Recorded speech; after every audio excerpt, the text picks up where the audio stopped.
Oh.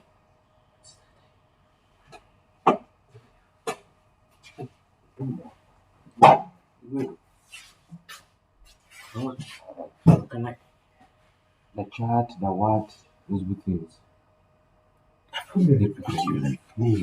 Yes, I wanted the students live there. We're going to discuss. You don't want to make noise.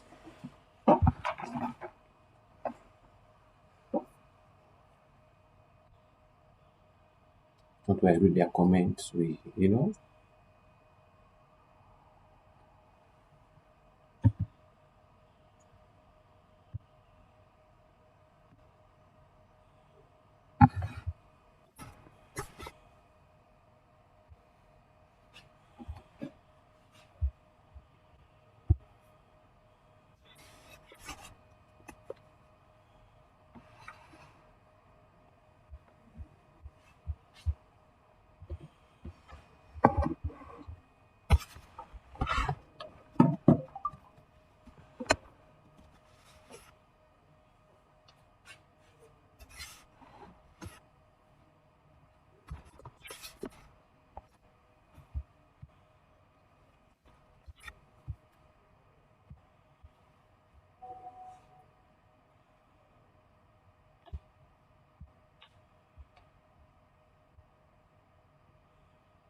You stop running. Look at the way you're breathing. Your chest is heavy.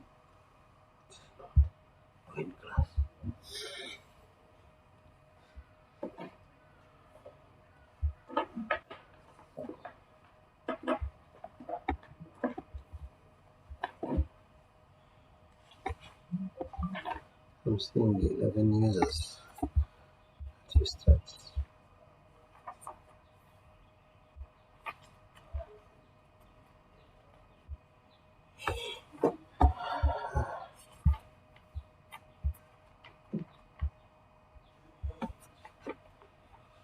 Okay.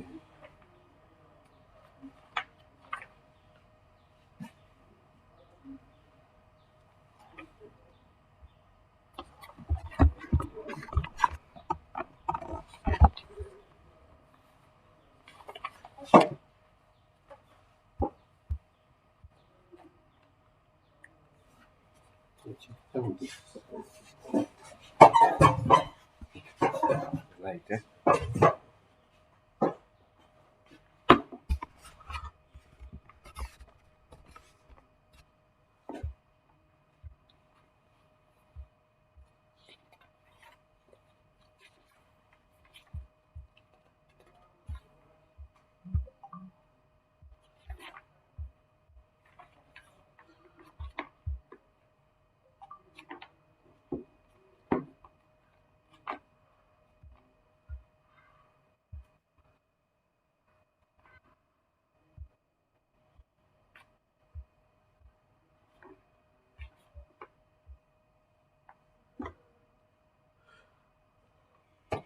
Okay.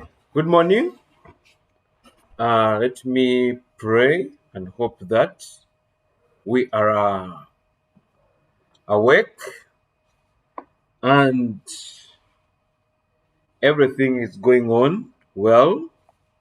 So for this morning, we're going to handle two things. We're going to handle a bit of poetry, and then we shall have some little review the grief child. Okay, just to give you some basic ideas about grief child that you can follow as you read it on your own at your time. So what is going to happen? You, I'm going to I'm going to be taking on your what? On your arguments, okay? So you can always, for example, you know our chat, our WhatsApp group, so you can send me a question direct on our WhatsApp group about what I'm discussing, so that I respond to it. Okay? So Well, let's begin with the poetry. Okay, I believe that you will all know. Okay, the basic things that we do with the a poem. Okay, what do we do with the a poem? It is something that we need to know. Okay, because it said that whenever we are to handle a poem, we have to go with some basics. Okay, as we read a poem, we have to pay attention to the title. We must ask ourselves, what does the title seem to suggest? So that, as we read, we have a glimpse of what we are looking for as suggested by the title. Then, we also have to pay attention to the speaker, okay? The speaking voice inside that poem. Who is speaking, okay? Because they always say that once we know who is speaking, then we know, we can tell what they are talking about. Okay? So when your mother calls you and maybe she's in the kitchen, you can you can start guessing what she's likely to, why she's calling you, what she's likely to say. When your mother calls you and then maybe she's in the reading room, you can still guess. Okay, when she calls you, she's in the bedroom, you can still guess. When she calls you and she's at the balcony, you can guess. So once we know who is talking, then we can tell what they are likely to talk about. So it's the it's something. So we need to know about the what? We need to know about the speaker, the speaking voice. And when we talk about the speaking voice, we always go beyond saying it's a man, it's an old woman, saying, we have to dig into the emotions of the speaker, okay? For example, we have to be able to tell in what state of mind is the speaker at this time, okay? As the speaker is talking, what state of mind is the speaker in? So we have to be able to tell that, okay? So that we don't just say the speaker is a man, the speaker is a woman. No, we have to know, okay, who is speaking, okay? So apart from the sex of us, the gender, us saying it's a man, okay? What about the emotions inside that man? What is it about the man? Okay? So that's when now we come up and then we're like, let's say the speaker is an old man who is lamenting. Okay? So when we say that, then we are able to follow at least, it's far better than us just saying the speaker is a man. Okay? There's so many men who could be out there. Are they all the same? Okay? That's why we come up and we say the speaker is an old man who is appreciating the roles of his children at during his old age. Don't you see? A speaker is an old man who is appreciating the role of his children during his old age. So that can be able to tell us. Then, of course, there's something to do with the tone. Okay? The tone and the mood, we have to know the quality of voice. How is someone saying this? Okay? Remember, like the first poem in our book, Growing Up with Poetry, okay? It says, someone would like to have you for her child, but you are mine. Someone would like to rear you on a costly mat, but you are mine. Someone would like to place you on a camel's blanket, but you are mine. I have to rear you on a torn old mat. Someone would like to have you as her child, but you are mine. So we see the tone, okay? We cannot say that the speaker says, for example, someone would like to have you for her child, but you are mine. Someone would like to rear you in a costume, but you are mine. No, the speaker is not quarreling. Okay, it's a mother who is expressing her love, and we all know, for example, that lullabies are sweet, So that means that the tone has to be appealing, the tone has to be sweet. Okay? So we need to know about the tone. Okay? Then, of course, as we read the poem, we have to be able to answer to questions about the subject matter. What is the poem about? Okay? We need that. What is the poem about? Because it's like when you receive any message, okay? Whenever we receive a message, our set of interest is in what is the speaker talking about, okay? What is inside this message? When you receive a message from your mom, from your mother, okay? Inside your head, you'll be asking yourself, okay, what is mommy saying? Okay, what does mommy want of me? Okay, so the subject matter, we always have to be in a position to pick out what the poem is about, what the speaker is talking about. That is subject matter. Okay, and then of course in our poetry book here, we have subject matter put under themes. Okay, so we have a theme of death. So we say, okay, death. What is it saying about what? Death. Because now when we look at death, okay, lament to a dead mother, okay, prayer to the moon, death be not proud. They're all talking about death, but what is different about each of them? What is each of them saying about what? Death. Okay? Because it's lament to a dead mother. It's a lament. The mother died. So you see that, so grieving, that pain. And then this one is saying, death be not proud, though some have called thee mighty, for thou art not. So you can see that someone is coming out and is actually mocking death. Someone is mocking death. Okay? Someone is mocking death. So we needed to do what? So we need to know that's why there's always that question.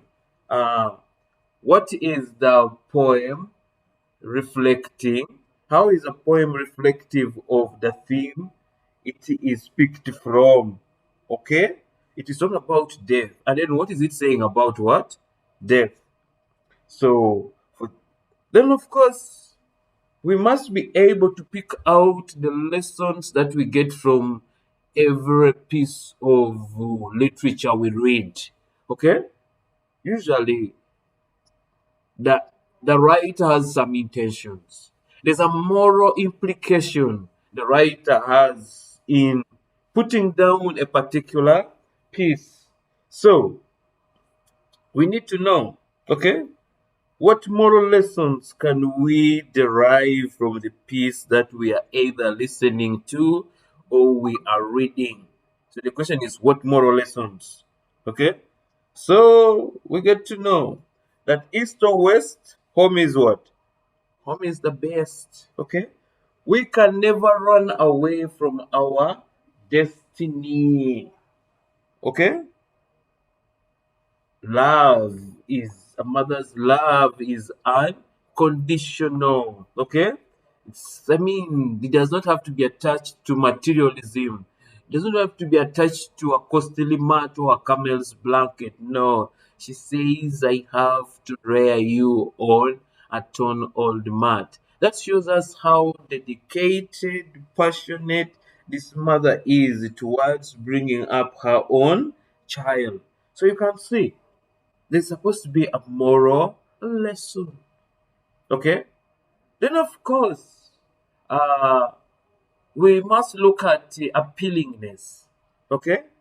What things do we find appealing in the poem? Okay? What makes the poem interesting for you? Okay? As you read the poem, what captures your interest? What captures your mood? What captures your heart? What captures your brain? What captures your feelings? Okay, there's something, okay, that, takes hold of you. Okay, so and there's so many things that we can go with. We can say the title of the poem, Okay, makes the poem to be appealing.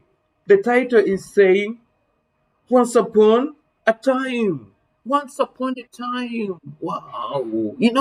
Once upon a time. It arouses in me this curiosity, burning desire to find out. Okay? Yes. What happened once upon a time?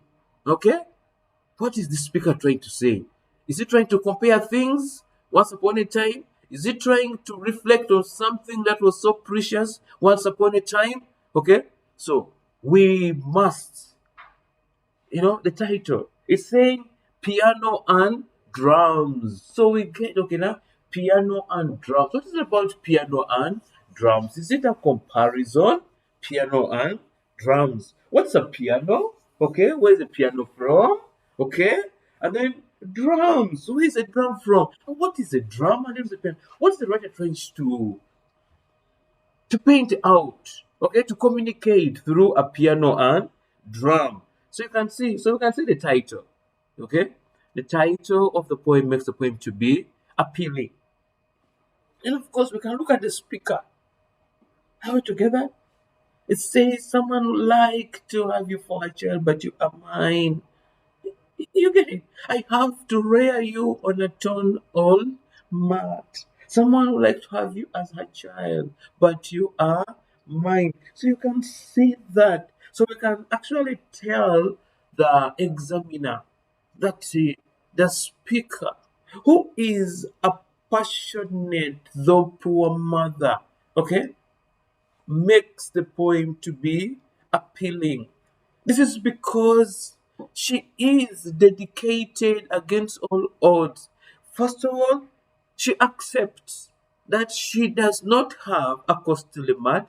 She cannot afford a camel's blanket. Okay? But she is dedicated, committed to bring up her child using a torn old mat. And she keeps saying, but you are mine. That is so sweet. So such a speaker makes the poem to be appealing to us. So you can see a speaker, yes, a speaker in a poem can make a poem to be appealing. We have that other poem, I to sing America. I to sing America. I am the Jacob brother. They send me to eat in the kitchen when company comes. But I laugh and eat well and grow strong. Tomorrow, when company comes, nobody will dare say to me, eat in the kitchen then. Besides, they'll see how beautiful I am and be ashamed. I too, I am America. So let's look at that speaker in that poem. Wow. You know, there's so many attributes about him. He's lamenting, yes, but again, he's very hopeful because he says, tomorrow, nobody will dare say to me, eat in the kitchen then. Okay, and he's proud of himself. He says, I am the Jacob brother. Wow. Okay, and then, he's happy. Okay, he says, but I laugh and eat well and grow strong. So you can see, such a speaker would make a poem to be very appealing. So you can see. Okay. Then of course there could just be lines or some stanza. Okay, I get it. Or some words. Okay? There could be a line. There could be a stanza. There could be a word that actually from the poem that makes a poem to be what? Appealing. You can just say the line, but I laugh, makes the poem appealing. Because whereas the whites are here busy sending the children, sending these people, okay, sending the blacks to eat in the kitchen. The black says, but I laugh. And then look at the next line that follows, and eat well. So this person to forget that it's the cook, okay? It's the cook who is actually having the the sweet sea food. Okay? So these people think that when maybe they send this fella to eat in the kitchen, they're punishing him. But the fella says, aha, but I laugh and eat well. Okay? And grow strong. You get it?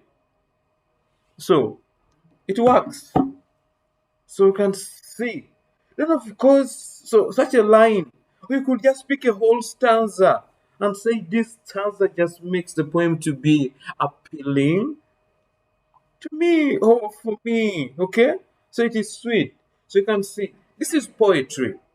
So as we read, okay, the things that we must do with a poem, yes, we must be able to comment on the title. Then we have to be able to comment on the subject matter. We have to be able to comment on the speaker. We have to be able to comment on the feelings that the poem arouses in us as we read these poems. Okay? What feelings does the poem arouse in us? What feelings? Okay? So that is when we say, wow, the poem arouses in me feelings of pity. I feel pity for this person, for the speaker, because the speaker goes through a lot of torture. Imagine the pain of you cooking food, and then when company comes, you're told, go and eat in the what? In the kitchen. You get it? That's why the speaker comes out boldly, is very assertive, and says, tomorrow, nobody will dare say to me, okay, eat in the kitchen, then, okay? So you can say, so this is so emotions, okay?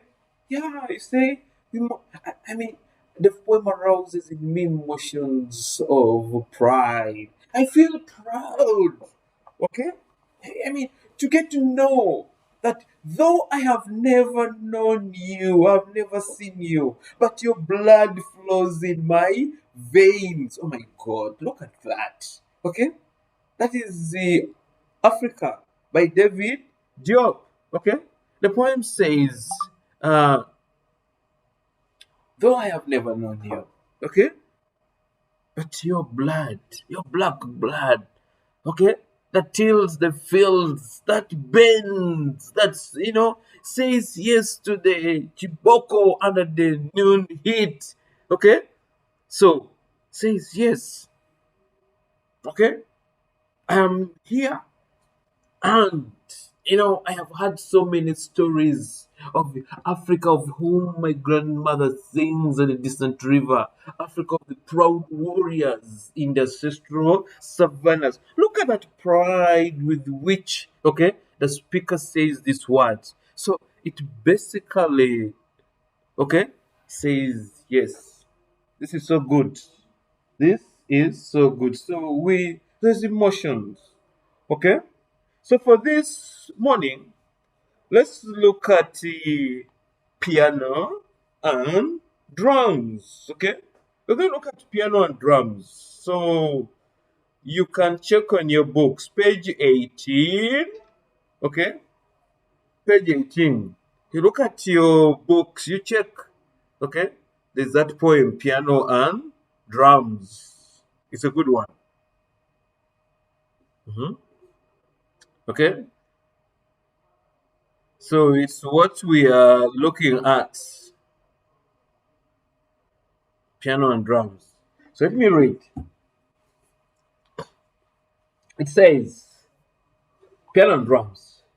When at break of day at a riverside, I hear jungle drums telegraphing the mystic rhythm, urgent, raw like bleeding flesh, speaking of primal youth at the beginning.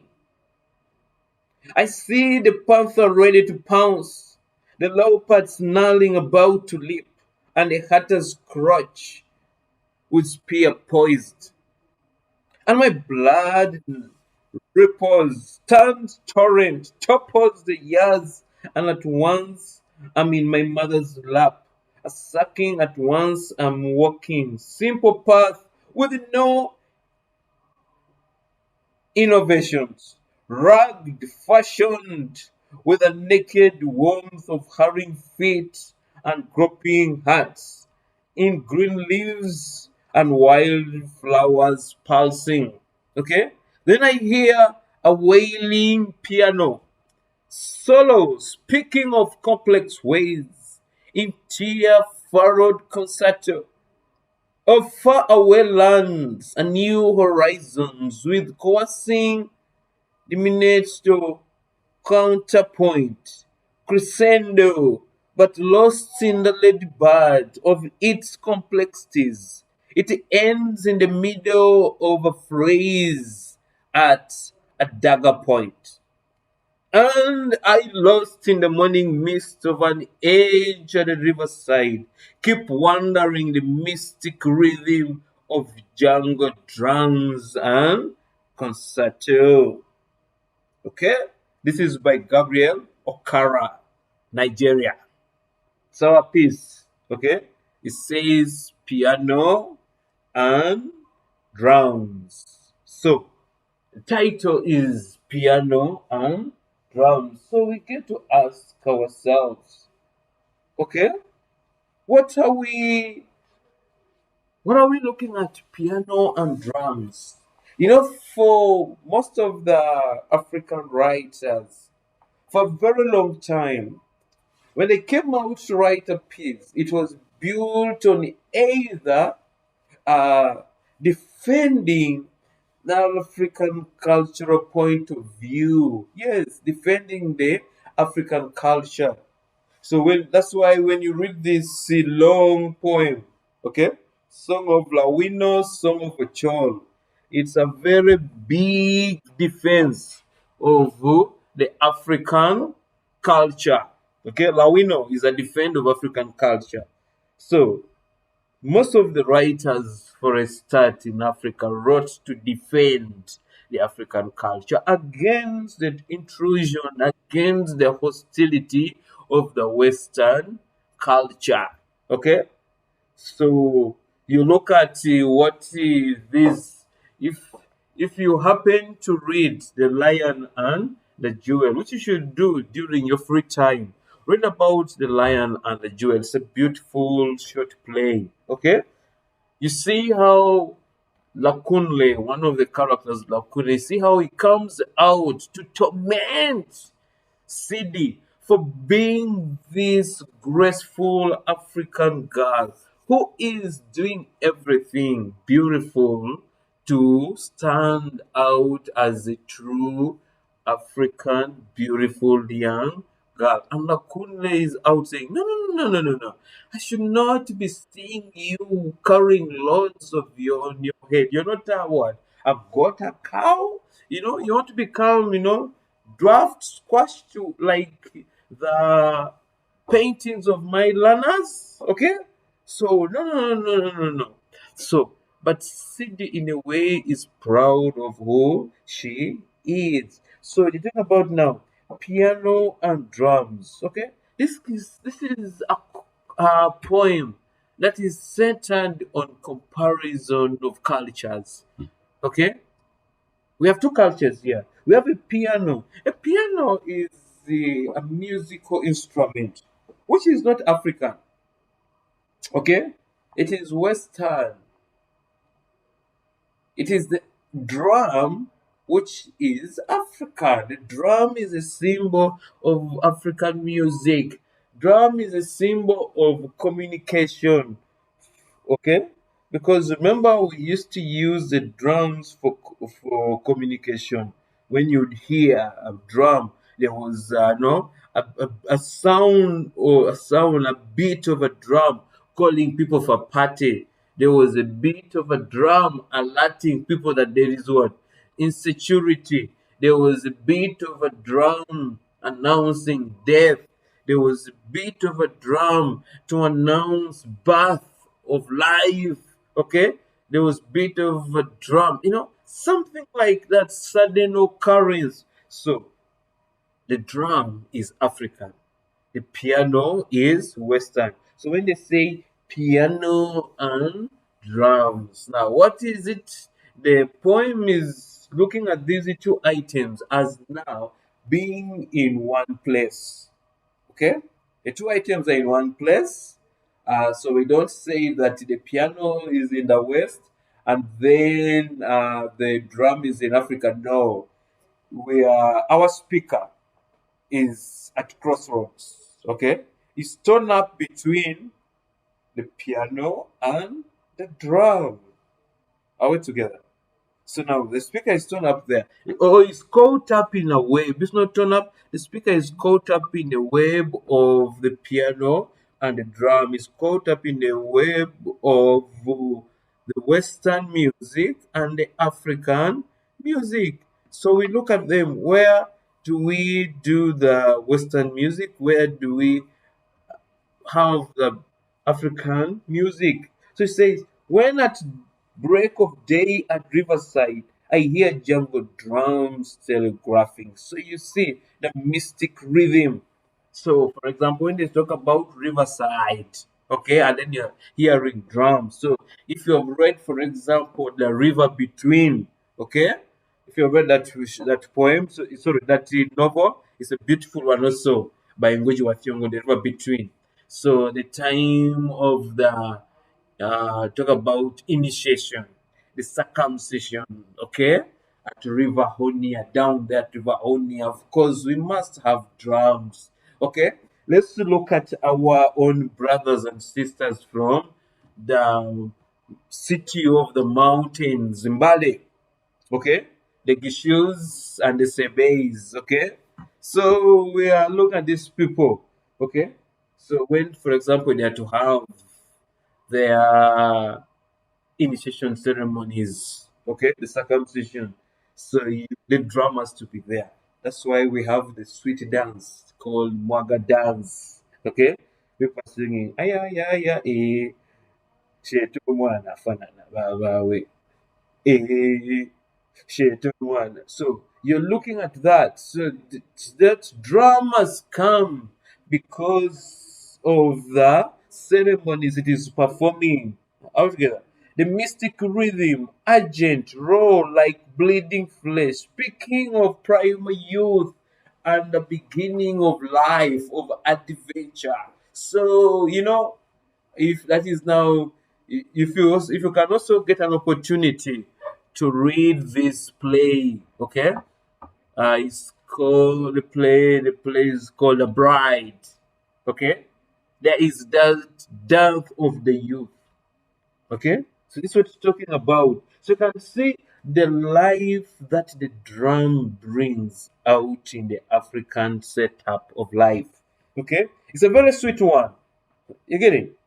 And then, of course, you see, I told you that these drums were used, okay, for different events. Even later on, of course, you see, it was borrowed, okay. When these drums crossed across, it was borrowed. When you watch these adventure movies, and then like these guys are coming to fight, remember, as we have these guys who are with the horses, you have the archers, you have the guys with the blades, you have the guys with the spears. There was a section of the people within the army marching with the drums, beating the drums.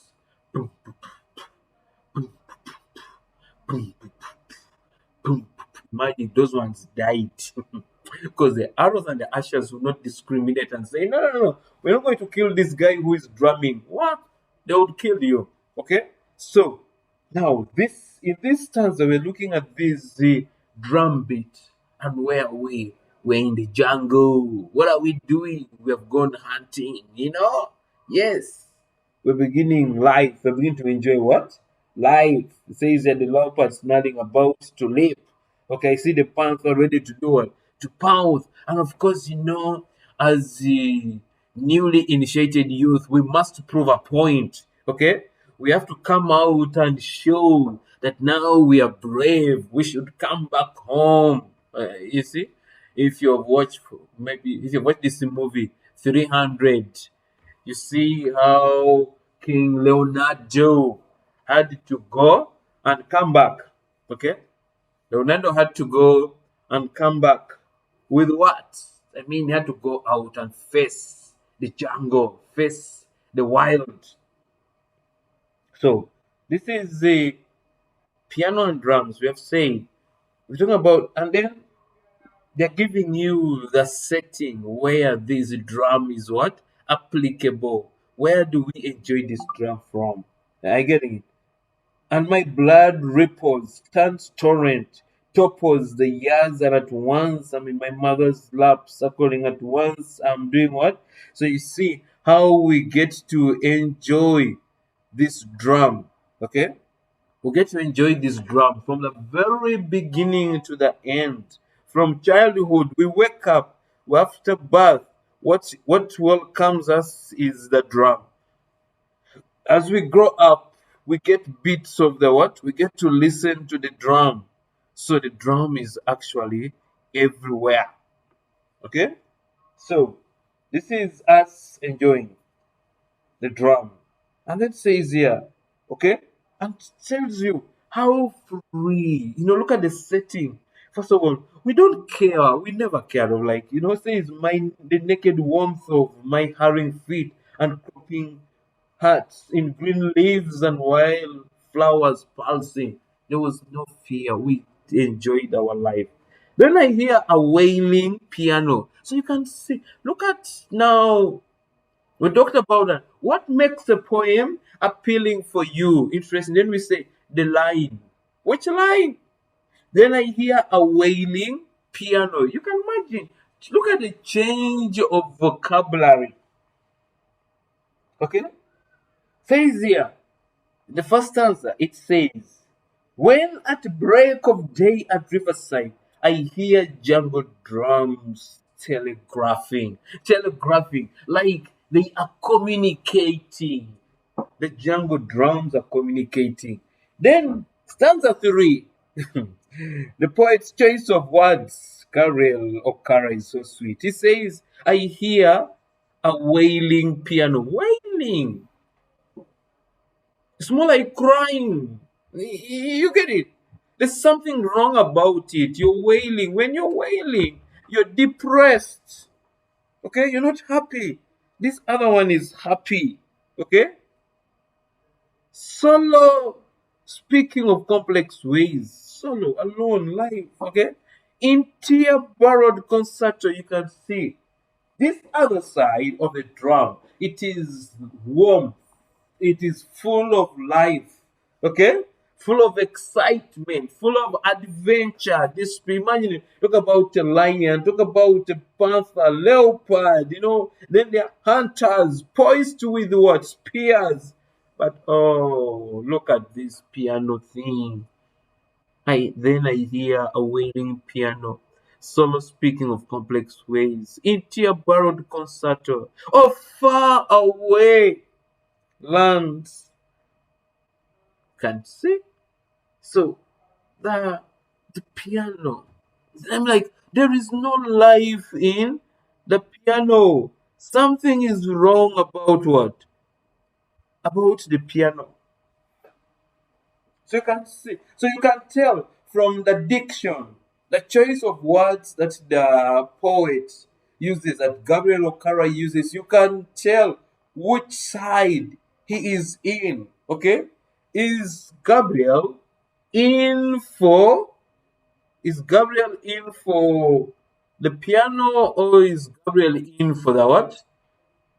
Is Gabriel in for the drums?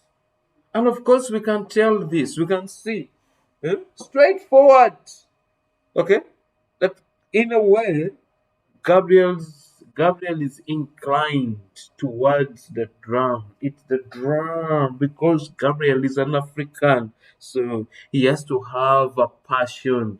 Okay, the diction, the words, the choice of words that he picks to talk about the drum have to be sweet as compared to the wailing solo tear borrowed concerto far away lands. So you can see here our lands. Imagine this little boy, okay, as he's growing up, is walking in freely and is having an interaction with the green leaves and the wild flowers pulsing. So you can see that it's an enjoyable experience. And it says, and I lost in the morning mist of an edge of riverside, keep wandering, okay, in the mystic rhythm of jungle drums and the concerto. This is where the African has found himself in, okay. Where has African found himself today in? The African has found himself torn up in a cobweb.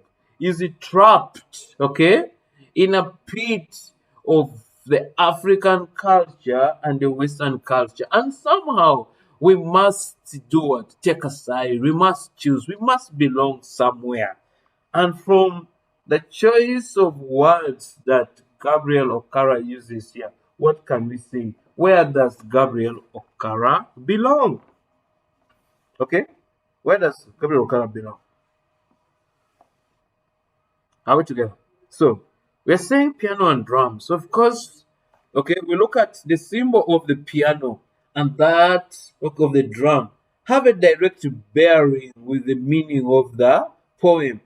A piano is a musical instrument, okay, whose origin is Europe, while the drum is an African musical instrument. So we have seen this, okay? We're saying that these two pieces, one is Western, the other is what? African. Then, of course, we say that the comparison of the two musical instruments presents a clash of cultures. That's why I'm saying that today the African has found himself caught up in a battle of the Western culture and the African culture. Where should we go? Where should we go? Okay? Where should we go? We're talking about what? The African man was okay with, the African man and woman were okay with the concepts of polygamy. Then the Western culture walks in and says, no, one man, one woman. Okay? So for us in Africa, where there are lots of women, what the question comes, what happens to the other women? Should we kill them because we can't get them husbands? Hmm? Okay? So these are instruments, okay? Again, the sound of the piano is described as wailing. And it is unpleasant to listen to. While the one of the drum is mystic rhythm and evokes feelings, nostalgic feelings of the youth days of now the elder speaker. Okay, again, like when the youth, when the speaker listens to the drum, it's more like the poem Once Upon a Time. You get it? The speaker is thrown back. Okay? Speaker is thrown back. So you're saying the ultimate end is to portray the sound of the drum as captivating to the ear, while that of the piano is unpleasant. In the essence, the drum should be embraced, while the piano is given lukewarm what? Reception. So this shows us where does Okara belong. So what do you think is the moral lesson? Okay? What's the moral lesson here? East or west, home is the what? The best. Yes, east or west, home is the best. We should love our culture. Okay? Be proud of your identity. One should always be proud of their identity. Okay? One should be proud of their identity. This is what Gabriel Okara is trying to bring out into us. Okay? Says a bird at hand is worth two in the bush. Okay? What do we have at hand? It's the African culture. Let's stop dreaming about these people. Look at our girls, okay? The ladies, the women who have decided to burden their bodies with foreign things, okay? for rainy air, for rainy chemicals, for rain eyelids, for rain nails. Oh my God. Everything about them is for rain, okay? Even the hips now are foreign. What isn't? So we ask, even the boobs are becoming foreign. People going for, reduction or, addition. People want, oh God, we are finished. Okay, piano and drums. So we get to ask ourselves a few questions. Okay, so we are saying, what does the title piano and drums seem to suggest? And then we clearly come up and say piano and drums is looking at a contrast, a comparison, okay, a juxtaposition of the Western and African culture. Okay, so we're looking at the Western and the African culture, and we've said the piano is in the Western culture, Europe, okay, and then the drums are African culture. And from the choice of the words, okay, when you look at, full youth life, you get it? Beginning of life, okay, hunters, crotch with poised spears. So we see that the speaker is actually painting the drum with beauty, with admiration. It's giving a liking to the drum. And then we look at the piano. It says a wailing piano. Who would wail? Someone who is depressed, someone who has lost. Okay, you've lost a beauty somewhere. So what are you going to do? You are going to wail. Okay, okay, you're going to wail. So that is what our title seems to suggest. So a clash. Okay, a clash of cultures. Western culture clashing on with the African, because our speaker says, I am lost. I am lost. It's caught up in between a cobweb. Okay, you're there. You're at crossroads. You don't know which way to go. Okay, but of course, the choice of words that the poet has used or uses gives us the direction. Okay, clears the mist from our eyes and tells us, let's go this way. Let's go this way. Okay? Now, we look at the speaker. Who is speaking in the poem Piano and Drums? Who is speaking in the poem Piano and Drums?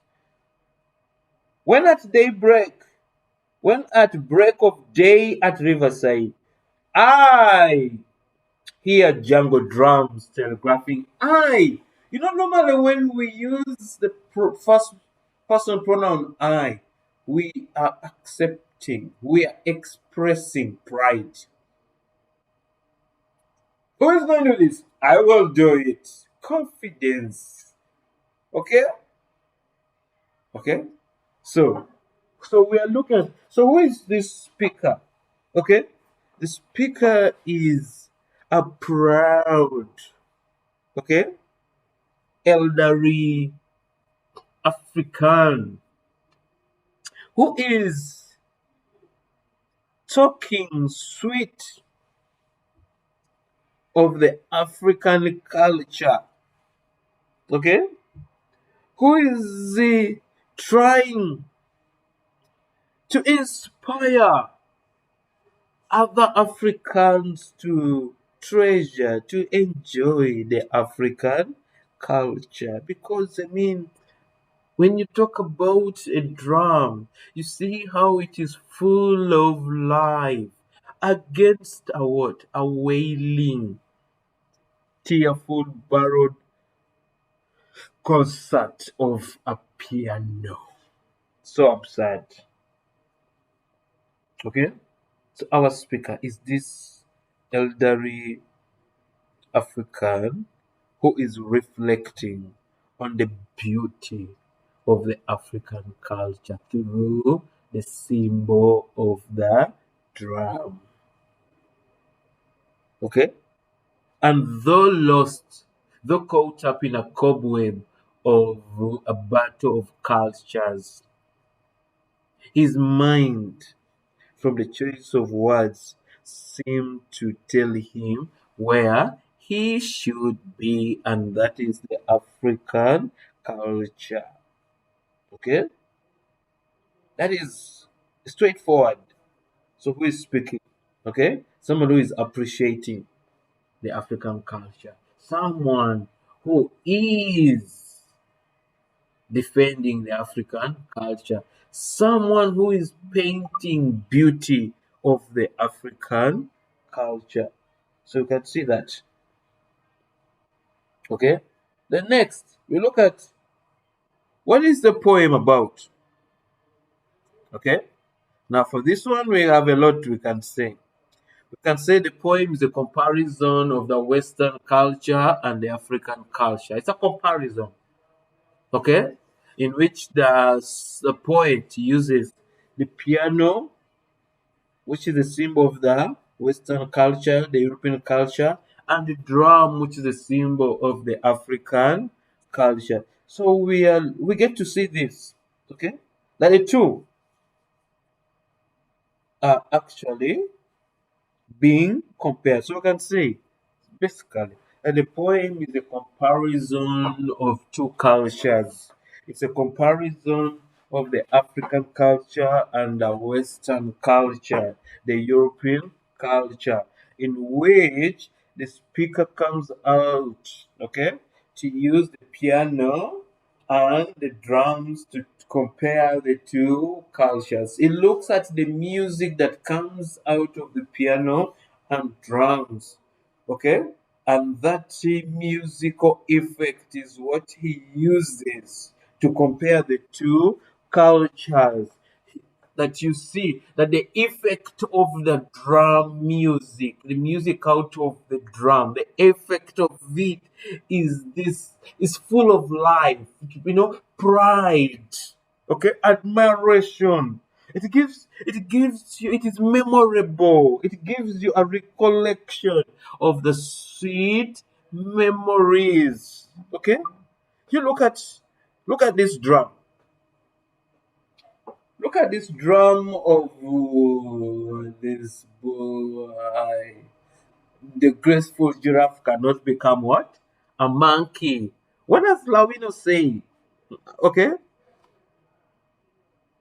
I will show you if you allow me to. You remember once, okay? Boys fought for me at the arena. They loved my hairstyle. So you can see that at the arena, what is there? The drum beat. The drum is there. So this is our poem. So next, okay, this is on subject to matter. We can also say that the the poem is about an elder African who is expressing his love, okay, his like for the African culture and a dislike for the Western culture because you know the symbol of the drum is brought up with a lot of admiration, unlike that of the piano, which is wailing. And a wailing sound is a little unpleasant. You get disturbed when somebody begins to do what? To wail around. It's not like now at a funeral, someone has just been announced dead, so you hear different people wailing. So, this person is come and says, no way. These things are not what? These things are not good. So let's stick to the what? Let's stick to the African culture, which is beautiful. It is full of life. Okay? So let's look at things like uh, what lessons do we derive from the poem? What lessons? What lessons do we derive from the poem? Yes. I want to look at this. The lessons that we derive from the poems. Wow. We should be proud of who we are. We should be proud of who we are. And my blood ripples, turns torrent, topples the years, and at once I'm in my mother's lap. Yes, we are proud. We should be proud of who we are. East or west, home is the best. Okay? Another one. One can never talk about chili that they have not eaten. Okay? It's a good lesson. That we can never talk about chili that we have never eaten. The speaker here is talking out of what? Experience. So you can also have that other lesson that experience is the best what? Teacher. Because the comparison of the piano and drums here being done is through a collected rich experience in which at the end of the day the speaker comes out to say fine, the two are there, have compared them, but my African culture, my African drum beat still reigns, okay? It still rolls, it still presides, it's still on top. So you can see that. So we are looking at the piano and drums, and then we're looking at the lessons that we do what we get, okay, out of this. Then we go for the emotions. Emotions. Emotions of pride, happiness, joy, love, admiration, and then pity for the other guy. Pity for the African who is running for the wailing what? Piano. Yeah. We sympathize. Sympathy for that African. Those are emotions. So you can see piano and what? And drums. And then how is the poem Piano and Drums reflective of the what? Of the society we are living in today? Okay? How is the poem? Okay? That even today we find ourselves caught up. We are caught up in a battle of culture. Okay? Look at what is in the arcades being sold. More piano, both in the arcades. Okay? The hair. Oh my god. The bras. Oh my god. You know, just selling knickers with hips. Hey, hey, when did an African woman begin caring about the hips? So weird. Okay? So this is our poem. What do you find appealing in the poem? The title, Piano and Drums, a comparison of beauty and something foreign that we even, you know? So, piano and drums. So the title. Next, the lines. So there's so many lines here. Okay?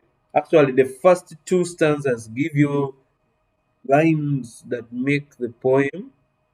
The first two stanzas and then the last stanza. Okay? Everything about the third stanza is annoying. Okay? But we can also use it to show how the poem is appealing because the choice of words that the speaker is using is basically coming out to show us where the speaker's emotions are attached to. Where is the speaker attached to? And we say the speaker is attached to the drum because his speaker seems not to be okay finding himself attached to a wailing piano, a tear furrowed what?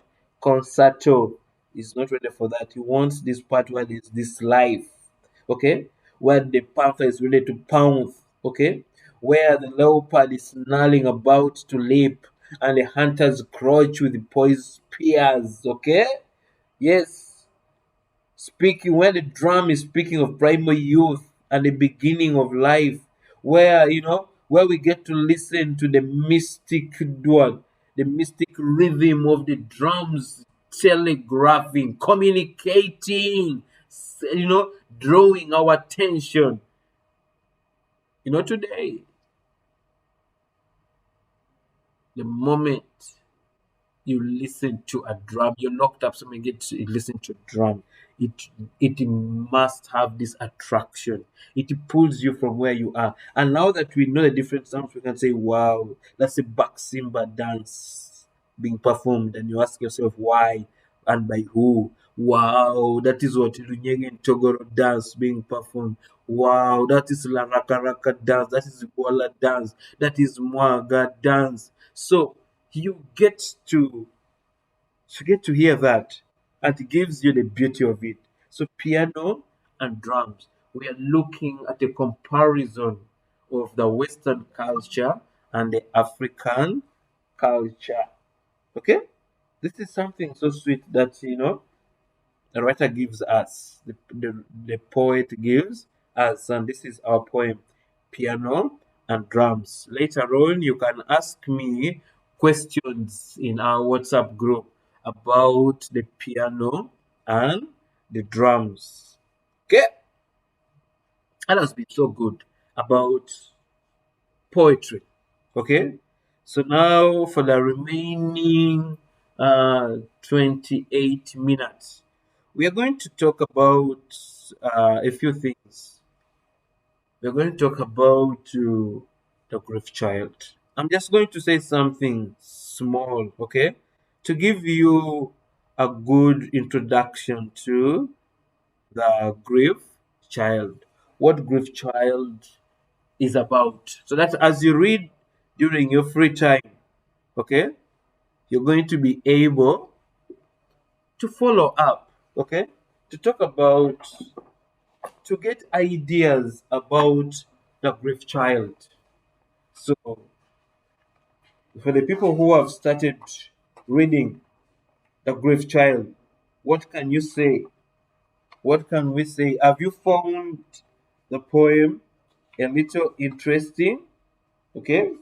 Or sorry, why am I stuck with poem? Have you found the novel, the short story, interesting, or it's a bit confusing? But it's a grief child, and grief child, it should we should have this liking of the novel, the grief child, because Adu, Adu is a symbol of the African child we have seen. Okay, children who have all of a sudden fallen from grace to grass, and then they have had to find a way of survival with small strings of hope, okay, leading them out of the darkness. A very, you know, light beam of light through the darkness. Okay, not so bright. No. Okay, so this is the ado for us in the novel Grief Child by Lawrence Damani. Okay, so we say that Grief Child is one of those books which will make you cry many times. Yeah, because I've told you that we find ourselves, okay, reading about a child who is born to a happy family. And then all of a sudden there is a turn of events.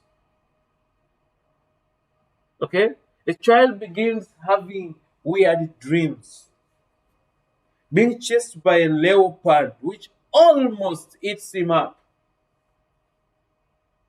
And then at the end of the dreams, the unfortunate events begin to unfold. Mother and sister are taken. Okay? The father, as they run, dies. And then, of course, falls to the unfortunate hands of an aunt. You know, these some of our relatives are not easy. When our parents are alive, they are so sweet to us. When our parents die, their emotions towards us change. Okay? So I do fall to an aunt who makes life so miserable to him. To the extent that one time he actually thinks of committing suicide. He wants to end his life. And then he remembers the words of a friend telling him, you must live on. Your father wants you to live on. Don't do what? Don't die. Live for your mother. Live on for your mother. Live on for your father. And of course, that's why this is now where religion comes into. So when we talk about the moral lessons we get from the novel with uh, Grief Child, okay, we must talk about the value of what? Of religion in our life. Like religion lights for us candles at moments of darkness. So the Christian values in Adu are what keep him hopeful, keep him going. Okay, with that faith that one day things will be what? Okay. It also, so we are saying that the story, it also helps throw some light on how children face and deal with the grief, especially the loss of loved ones. Today we are seated and you have daddy, you have mommy, your sisters and brothers are all there, your grandmother is there, your grandfather is there. Life is so sweet.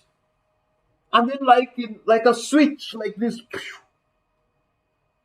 when you switch off, turn off like power goes. Okay? So something can happen like that. Grandmother is gone, grandfather is gone, dad is gone, sons are gone, everything. You should know. In Mawanda Road where I grew up, okay? That's in Kamucha, Chifumbira zone. So we have about neighbors, I think about like 2 blocks away from where we are staying. There's this family bought land nearby and then they built. So what happens?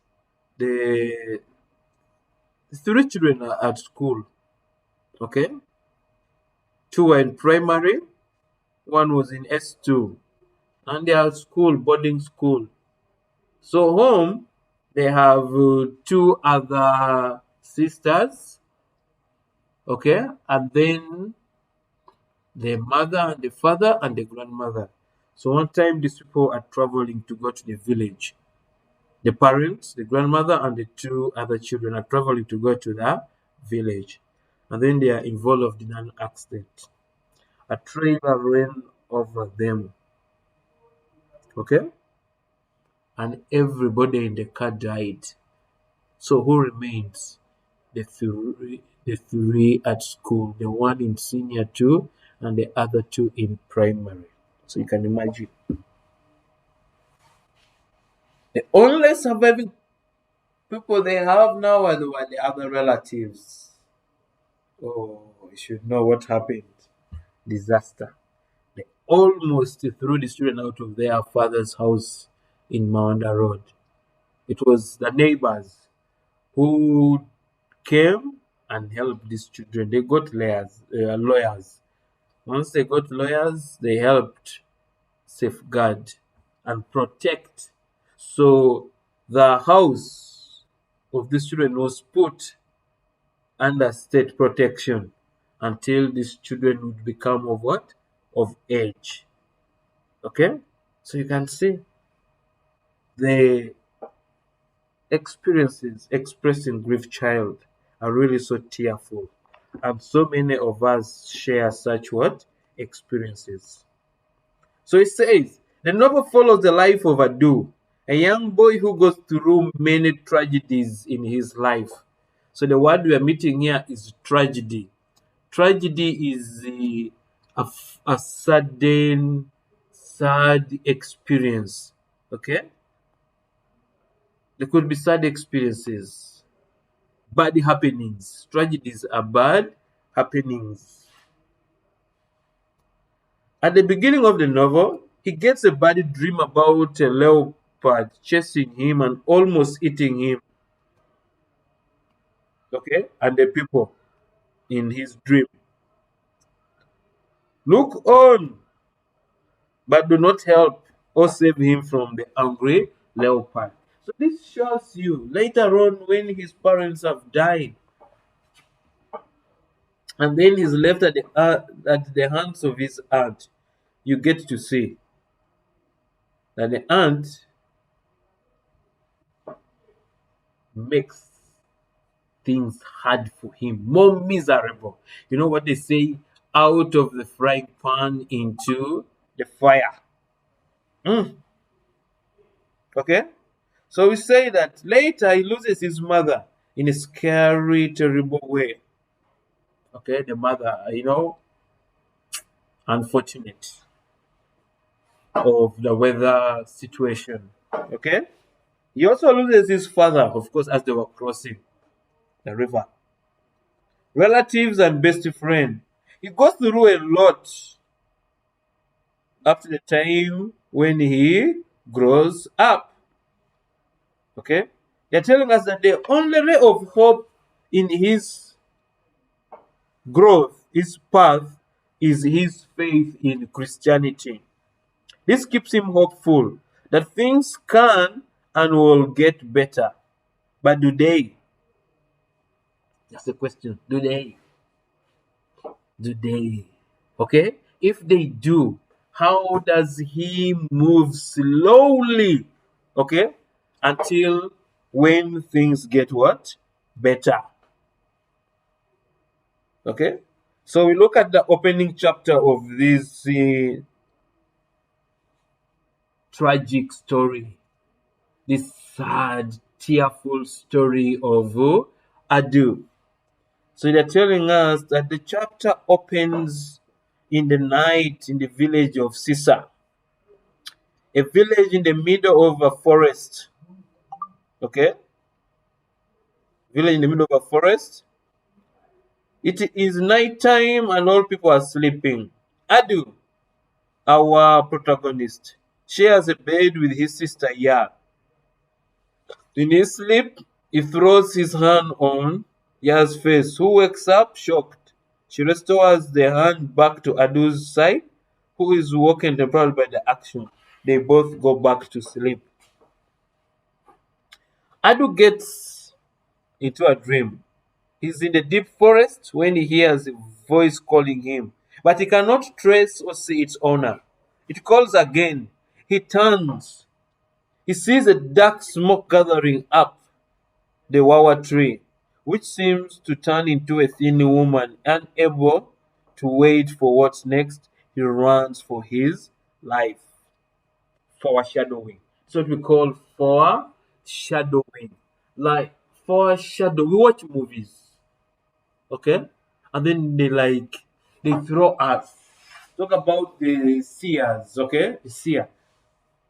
Now let's talk. This could take us back to the return of what Ngofu. You see how Ngofu oversaw, he saw what was likely to happen, and he refused to join these people in the cave. He and his wife Nora instead chose to run away. And what happens to the people who remain? They called them out that come, we are here to rescue you. Those ones who went out were among the first to be killed. That's where Thori and Thoriwa died from. And then those who remained inside and refused to come out were burnt to death. So, foreshadowing. Okay? He looks behind and only to see a giant leopard looking at him. He runs for his dear life. Okay, this is now a foreshadow of how he is going to suffer. How, life is going to be a burden for him. Okay? Screams as he goes, but the echo of his screams bounces to him. No one. He keeps running as the leopard keeps charging angrily after him.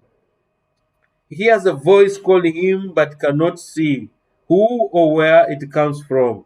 The leopard jumps to catch him but misses because Adu dives to the side of the path and it misses. He runs on, the leopard chasing him.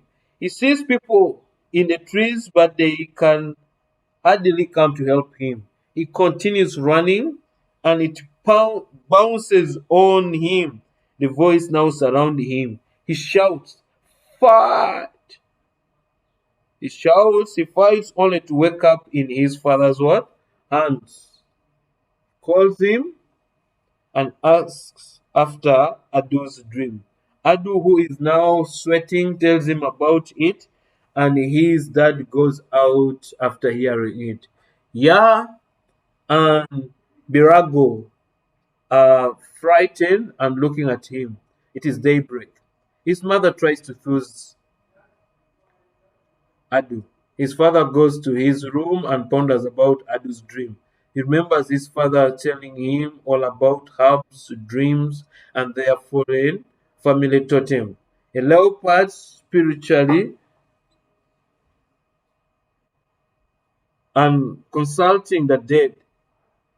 The, let, the, the latter which Nemo, now a herbalist and a farmer, rejected back then. Okay?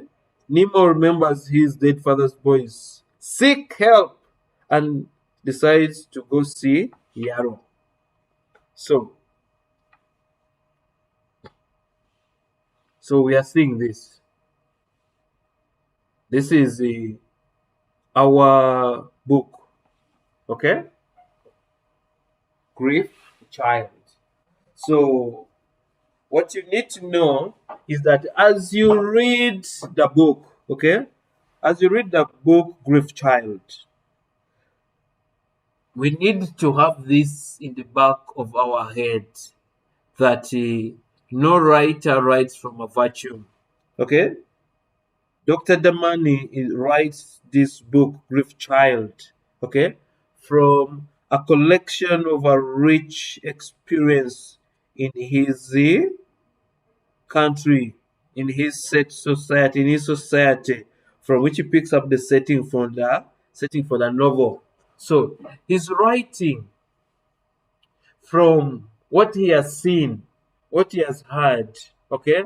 And these are things that are happening in our own society because we have so many characters like Adu in our own society. And in so many times, we get to dream. And some of these dreams come to pass. Some of them are nightmares. And when they come to pass, we are left so heartbroken. Some of them are sweet dreams.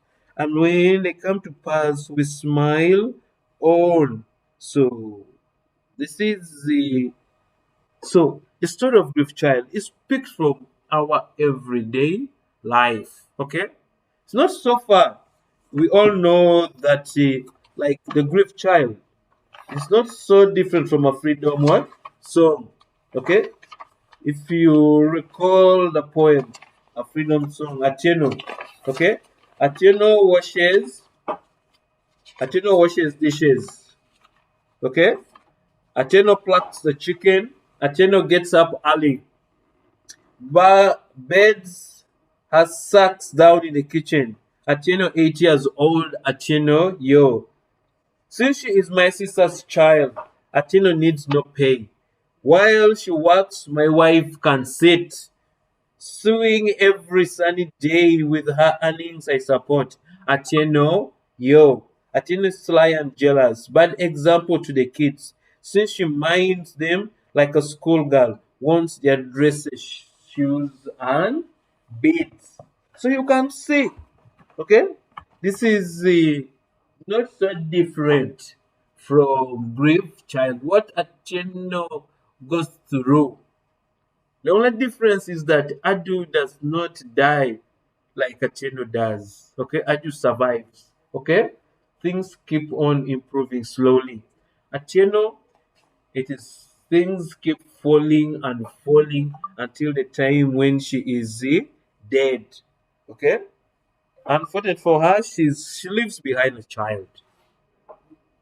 Okay, who of course is going to repeat the life of being exploited like Atieno, the mother was being exploited.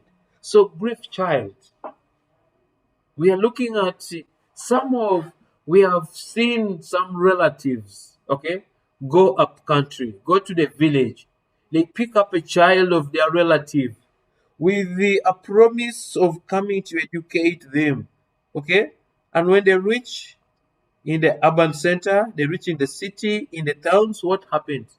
They turn those children into maids. Okay? They mistreat them. As they shop for their children, they actually don't shop for this other one. So you can see the story of grief child. Okay? Grief, the word grief. Tearful, sad, touching, heartbreaking. It's a story that you read and you cry as you read several times. It's Grief Child. So, what are we going to do as we read Grief Child? Okay? What are we going to do? You are going to center your interest in being able to follow the title. The title is saying the Grief Child. So, the question is going to be, who is our grief child? And here we come and say our grief child is Adu. Okay? So, what makes this child Adu to grieve? The natural calamities, okay, that claim his parents.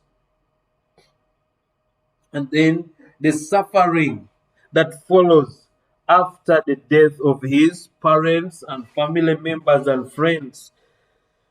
The suffering that follows makes the story of Adu to be really so tearful, so touching, and therefore a successful one in being branded a grief child. Okay? Then we have to be able to identify the concerns of the writer in the short story, in the novel. Okay? What are the themes in Grief Child? Okay? What themes are there in Grief Child? So we have to be able to tell that. Okay? The themes in Grief Child. What themes are there? Okay?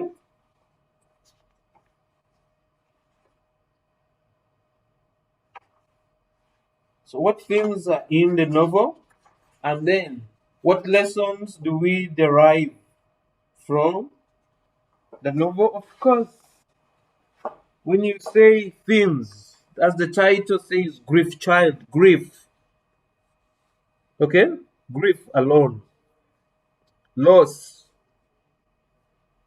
Okay? Sadness created. And yes, there is a lot of grieving that is here. Okay? Yeboah grieves for the loss of his life, of his wife and baby in a road accident. Again, Adu's grief starts with the double tragedy of the death of his sister and his mother, who were hit by a falling tree during a heavy downpour. So you can see. So the grief So we have to be able to identify the grief. Which people are touched, which people get heartbroken, okay? Which people suffer, okay? Which people face calamities in the novel, okay? So that is so we have to be able to identify. Then of course we must have good versus what? Evil. Good versus evil. For example, the aunt is an evil character. The friends are good. And what he gives the hope is the good. Okay? The guidance, the few words he recalls of his friends, such gives you. That is, then of course we have a theme of love. Yes. Okay? You have that love between Nemo and his sister, Goma. Okay? You have Ado's friendship love with Yarrow. Okay? A farmer and a preacher. So so as we read, we look for the love in the novel. Then we have culture and tradition, the superstitions, okay? You talk of parents and grandparents, especially the mothers tell their children stories before bedtime. So we are looking at that. Then we have operation torture mistreatment. Goma transfers her personal hatred for Adu's father to the boy who is now under her care.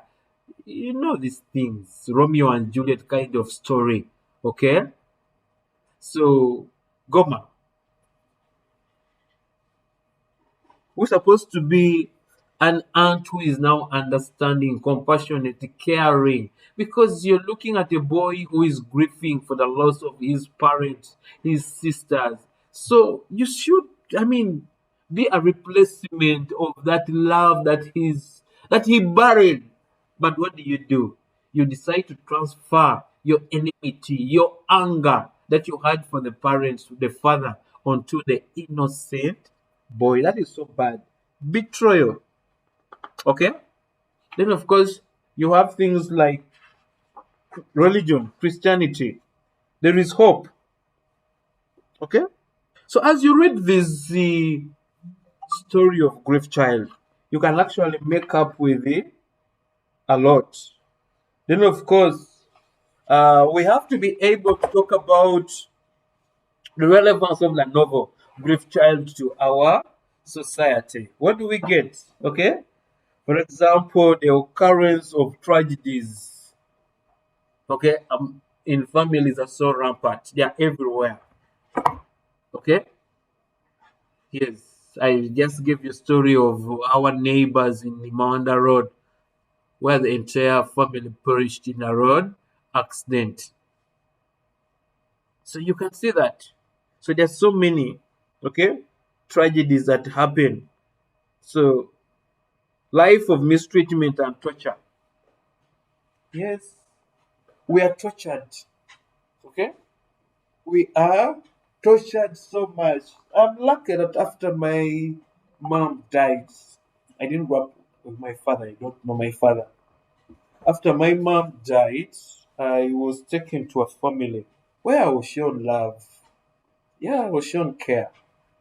The person who took over me after my mom's death, Dr. Elizabeth Madra, God bless her so much.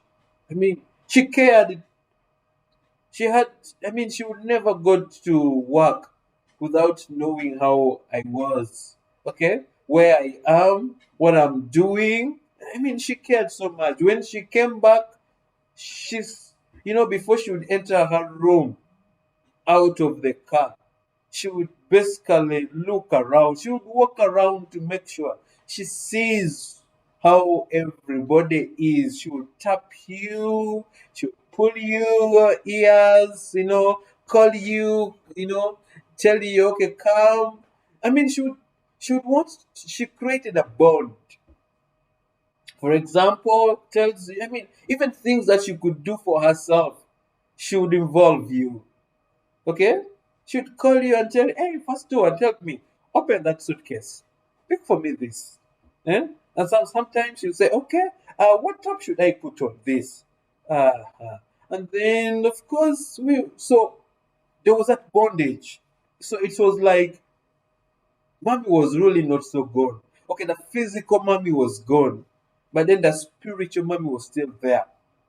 Yes, because Dr. Elizabeth Madra replaced her. She became a mother, and it is so sweet. Okay, my great uncle's wife, Dr. Elizabeth Madra. So she did not torture me the way Goma tortured what Adu. So this is grief child for us. Okay, it's a story you read. Many school children in day schools in the modern go through Adu's experience in the novel. They are required to accomplish certain tasks at home, like digging. You know, like you have a fight. They children. You know, you have a balance of duty between home and school. So that's why at times we get to school late. We get to school and we have not done the homework because when we got home, we didn't have the time to do the homework. Okay? So this is grief child for you.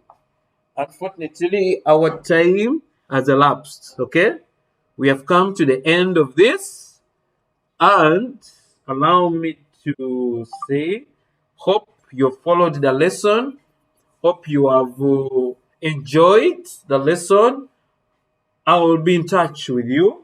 We just get back to our chat group, okay? To our WhatsApp group, and let's chat.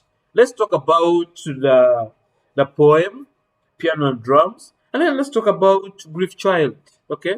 Let's share cheerful moments, okay? That are like adults. I wish you guys a good time. Take care. Catch you. Bye bye.